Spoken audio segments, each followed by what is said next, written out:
वापस आने का।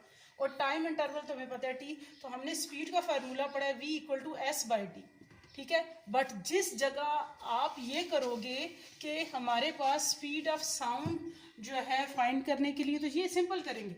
बट जिसमें आपके पास इको यूज हो रही होगी उस जगह फिर आप यहाँ पे एस की जगह क्या लिखेंगे, इन केस ऑफ इको वाले न्यूमेरिकल में, ठीक है। नेक्स्ट आज हम इसके टू एक न्यूमेरिकल भी करेंगे। तो जिस केस में इको होगी वहाँ पे एस की जगह आप क्या इस्तेमाल करोगे, 2s, ठीक है। अब एस अगर आपने फाइंड करना है, हम इसे डिस्टेंस फाइंड करने के लिए इस्तेमाल कर रहे हैं, ठीक है। तो अगर आपने एस फाइंड करना है तो एस के लिए फार्मूला यहाँ डेल टी में भी लिख सकती हूँ। एस इक्वल टू आपके पास फिर क्या आ जाएगा, v डेल टी बाई 2, ठीक है। क्रॉस मल्टीप्लिकेशन करें, ये टी इधर डिवाइड हो रहा है, इधर जाके मल्टीप्लाई, और फिर s फाइंड करना है, 2 मल्टीप्लाई हो रहा है, इधर आके डिवाइड।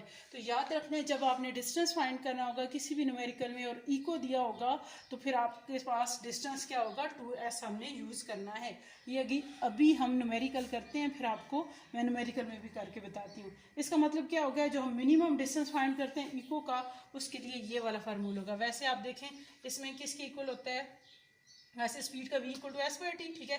तो यहाँ पे s इक्वल टू क्या हो जाता है, वी टी। लेकिन जब इको की बात करेंगे तो उसमें s किसके इक्वल होगा, we T divided by 2।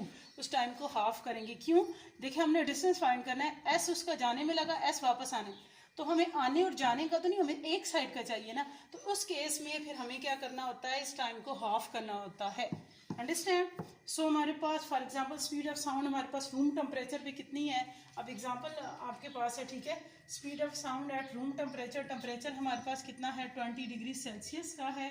v हमारे पास है 343 मीटर पर सेकेंड की, अंडरस्टैंड।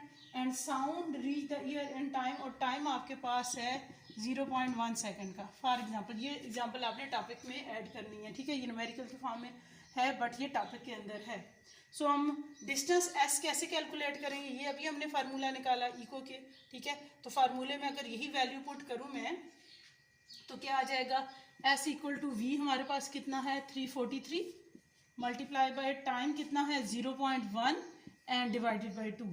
तो इसको आप कैलकुलेट करें, डिस्टेंस आपके पास आ जाएगा 17.15 मीटर का डिस्टेंस आ जाएगा। So the minimum distance required for an echo to be heard, कम से कम डिस्टेंस जो किसी भी इको के सुनने के लिए आपको चाहिए होता है वो तकरीबन 17 मीटर का होता है। और इसके लिए स्पीड ऑफ साउंड क्या हो, अगर 343 मीटर की स्पीड हो और कम से कम इको आपको 0.1 सेकेंड में दोबारा सुनाई देती है।